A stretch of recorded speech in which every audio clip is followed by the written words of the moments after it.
That was God's way of saying, I got him, he's in my arms, he's safe.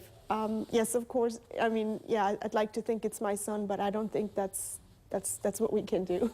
I think that's truly God saying, he's with me, he's in my arms. Aaron Garcia died just days before Thanksgiving when he ran off the road early that morning. It happened on 95 North near mile marker 300 in St. Johns County.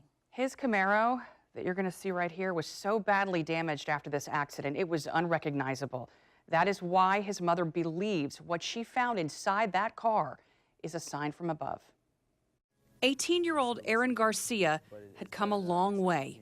God's good all the time, you know?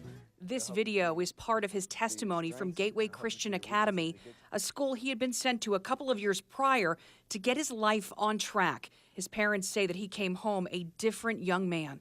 He would stop for every homeless person. He would want to save the world. That was one of those things in his unique way. And Aaron's way of saving others was bringing people to the one thing that saved his life, God. It was the reason that for the last few years, Aaron didn't go anywhere without his Bible. That includes the trip he took to see his sister in DeLand in November. Aaron would never make it home. Got the knock on the door from the troopers. They didn't say how severe, what was going on. Aaron was driving back early to make it to church when he ran off the road. Because the crash was so violent, Silky Wayner would never see her son's face in person again. That's why in the days to follow, despite warnings, she demanded to see the car.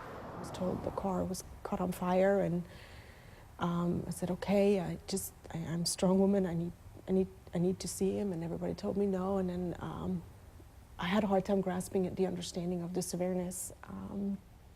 I wanted to see the car. And even more, she wanted to find the Bible that she knew Aaron had with him.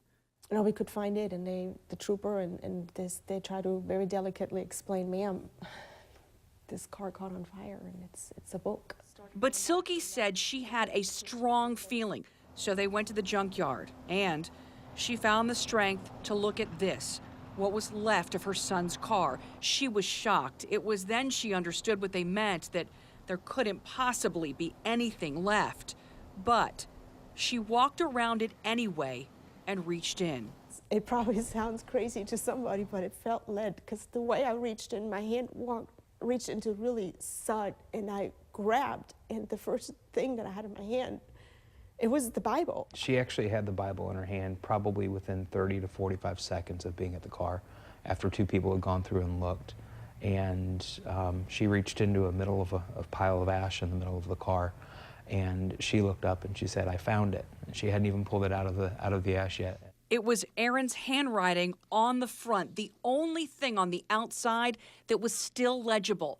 But it's when they opened the Bible that they were truly brought to their knees. When you look here, the word is not touched at all. It's just the edges of the book. Just the edges of the book. The cover of the book is burned. And part of the explanations on the bottoms, but the true word, you can read, you can look up, you can tell any passage and you can read it.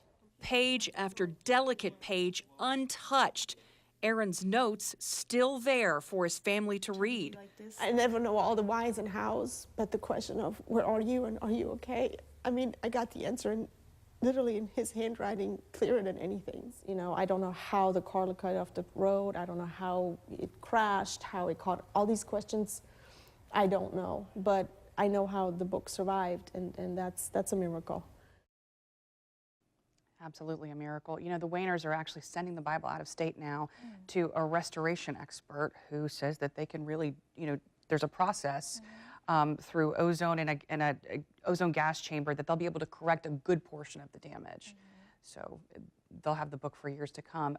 In addition, last night, after this story first aired at 11 p.m., I got a message from Aaron's sister, and she said that he was here in our studio on a trip with his class about 8 years ago, and I met him, and that just really moved me as well, because I remember looking at the video, that whole video that he made, and I remember thinking, gosh, I just wish I could have known this kid. You know, what an incredible kid.